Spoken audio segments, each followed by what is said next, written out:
Salut à tous, aujourd'hui on revoit nos bases, on s'attaque à un essentiel, savoir lire, comprendre les cartes mémoire pour pouvoir acheter ce qu'il nous faut, ce qui nous correspond en photo et en vidéo. On regarde ça ensemble, c'est parti.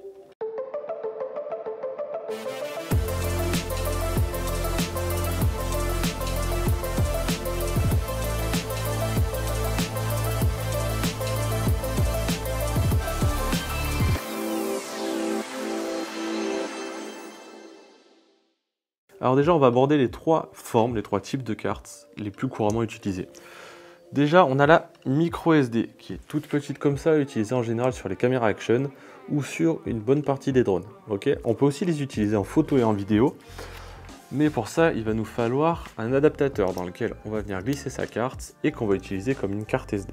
Une autre petite info sur cette carte-là, il y a marqué A2. Alors, on va pas s'attarder dessus, c'est plus une donnée indiquée pour les smartphones, pour un transfert de données. C'est une classification qui est plus réservée aux smartphones. Pour nous, on n'en aura pas spécialement besoin. Nous, on va se caler plus sur la capacité. Elle, c'est une 64 Go V30, donc pour de la vidéo, pour une GoPro, c'est parfait. On a la carte SD. Alors ça, c'est ce qui est le plus couramment utilisé dans la plupart des boîtiers en photo, dans beaucoup de boîtiers réflexes ou hybrides en vidéo. Alors déjà, très simplement, si vous faites de la photo, vous embêtez pas, prenez des cartes de classe 10. C'est le petit C avec un 10 à l'intérieur. Il y a un C avec plusieurs chiffres. Prenez directement des classes 10, comme ça vous n'êtes pas embêté. Normalement, vous pouvez shooter en RAW sans problème et vous pouvez commencer à faire des petites rafales. Le C avec le 10, c'est la première classification qui va nous indiquer le débit de la carte. On s'embête pas, on part directement sur de la classe 10. Le prix des cartes ont drastiquement baissé et maintenant on peut avoir des cartes comme celle-là avec un très bon débit, 95 mégabits par seconde pour 23 €. 64 Go, 95 mégabits, franchement, c'est déjà de la très bonne carte. On peut commencer à faire de la vidéo avec et on peut faire de la photo sans aucun problème. Moi, je m'embêterai pas pour de la photo, honnêtement, je partirai sur ce type de carte.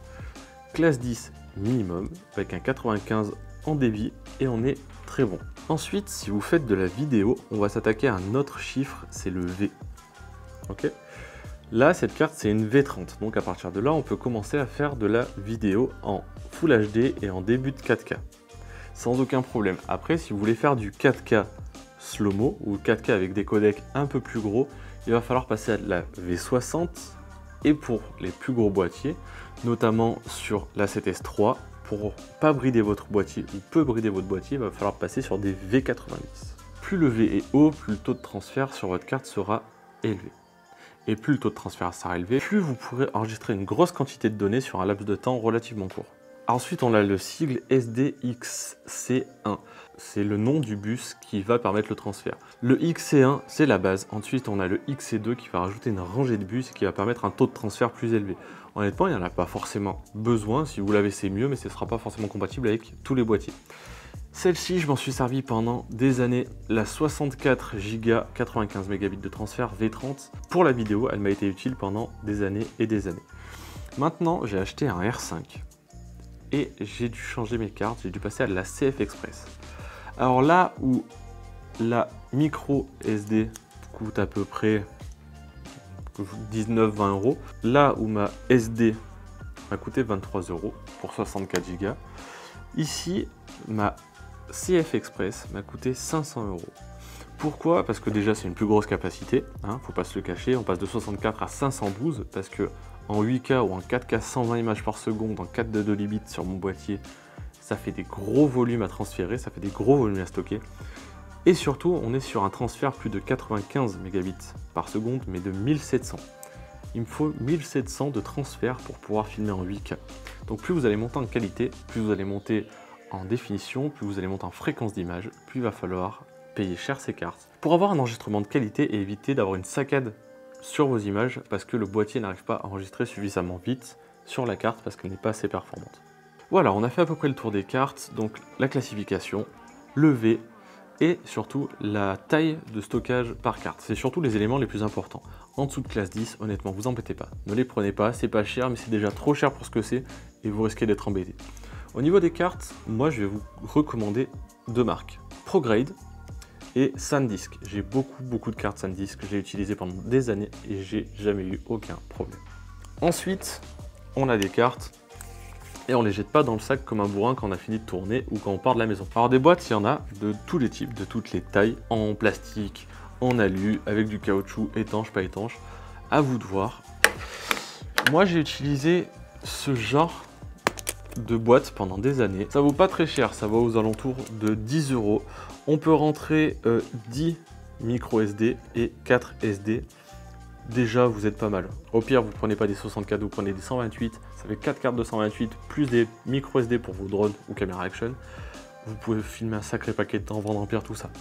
Il y a un contour caoutchouc, donc ça la protège des projections d'eau. La coque est en plastique rigide, c'est plutôt pas mal. Il va juste falloir faire attention. Des moments, le côté caoutchouc comme ça est compliqué pour sortir les cartes. Et ça m'est arrivé une fois de casser une carte à l'intérieur. Elle était tellement bien boulée dedans que j'ai dû forcer pour la sortir et j'ai cassé le plastique. Donc faites attention, lisez bien les commentaires comme d'habitude, mais ça déjà c'est plutôt pas mal. Pour le prix, ça protège super bien vos cartes et elles craignent absolument rien. Plus récemment, j'ai opté pour ces boîtes là, je les trouvais un peu plus jolies, un peu plus propres, un peu plus fines aussi.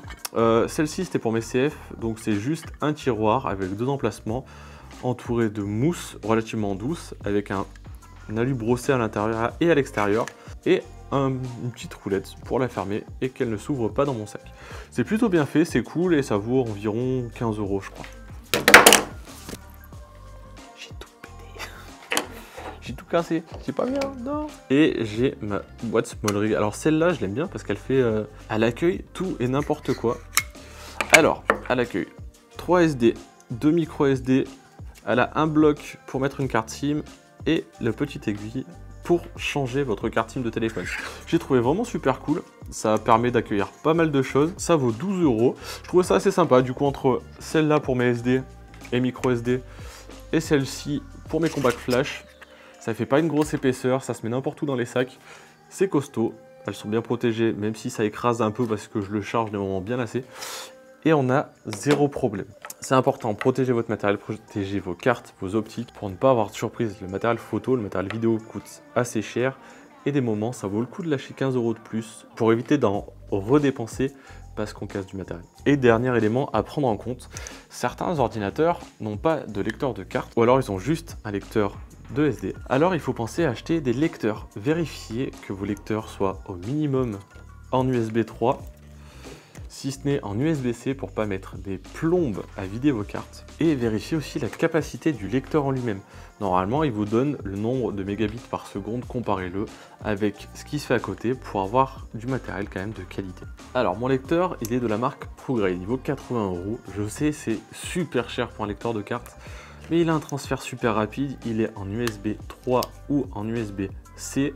Il accueille des CF Express et des SD. Honnêtement, c'est le meilleur rapport qualité-prix que j'ai trouvé pour avoir un taux de transfert suffisamment élevé pour pas que je passe des heures à vider ma carte de 500 Go. Voilà, on a à peu près fait le tour. Prenez le temps de choisir votre matériel, prenez le temps de protéger votre matériel. C'est super important.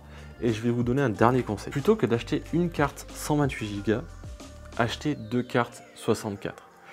Exemple bête, vous partez en mariage, vous cassez une carte. Si vous cassez la 128, vous perdez tout le mariage. Si vous cassez une des 264, vous en perdez que la moitié. Ça reste dramatique, mais vous avez quand même des photos à fournir à votre client.